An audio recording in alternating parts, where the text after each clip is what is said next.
नमस्कार,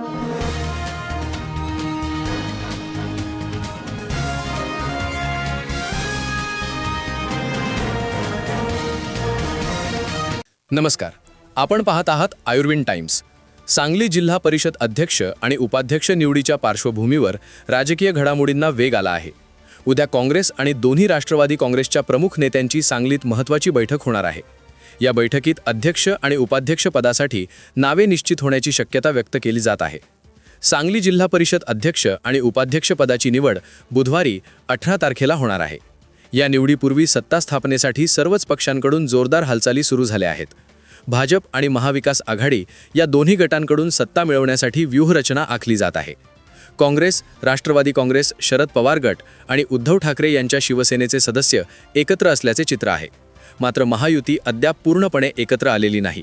त्यामुळे भाजपला सत्ता स्थापनेसाठी अजित पवार गटाची राष्ट्रवादी आणि एकनाथ शिंदे यांच्या शिवसेनेचा पाठिंबा आवश्यक ठरणार आहे.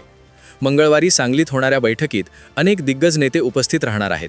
यामध्ये राष्ट्रवादी शरद पवार गटाचे नेते आमदार जयंत पाटील, काँग्रेसचे खासदार विशाल पाटील, आमदार विश्वजित कदम, राष्ट्रवादी काँग्रेस अजित पवार गटाचे नेते माजी मंत्री शिवाजीराव नाईक, अजितराव घोरपडे, माजी खासदार संजय पाटील, माजी आमदार विलासराव जगताप आणि राजेंद्र देशमुख हे नेते उपस्थित राहणार आहेत. या बैठकीत अध्यक्ष, उपाध्यक्ष तसेच सभापती पदांबाबत चर्चा होण्याची शक्यता आहे. दरम्यान भाजपकडूनही सत्ता स्थापनेसाठी हालचाली सुरू असल्याची माहिती मिळत आहे. महाविकास आघाडीचे सदस्य सध्या अज्ञात स्थळी हलवण्यात आल्याची चर्चा राजकीय वर्तुळात रंगली आहे.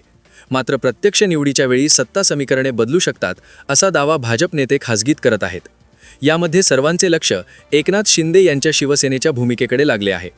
जिल्हा परिषद निवडणुकीत शिवसेनेचे 7 सदस्य विजयी झाले आहेत. भाजप विरोधात निवडणूक लढवलेल्या या सदस्यांचा अंतिम निर्णय कोणाच्या बाजूने जाणार हे अद्याप स्पष्ट झालेले नाही. त्यामुळे सांगली जिल्हा परिषदेत सत्ता कोणाच्या हाती जाणार याचा निर्णय पुढील काही तासांत होणाऱ्या बैठका आणि बुधवारी होणाऱ्या निवडीत स्पष्ट होणार आहे. अशाच महत्त्वाच्या राजकीय घडामोडींसाठी आयुर्विन टाइम्स चॅनलला लाईक, शेअर आणि सबस्क्राईब करायला विसरू नका. धन्यवाद.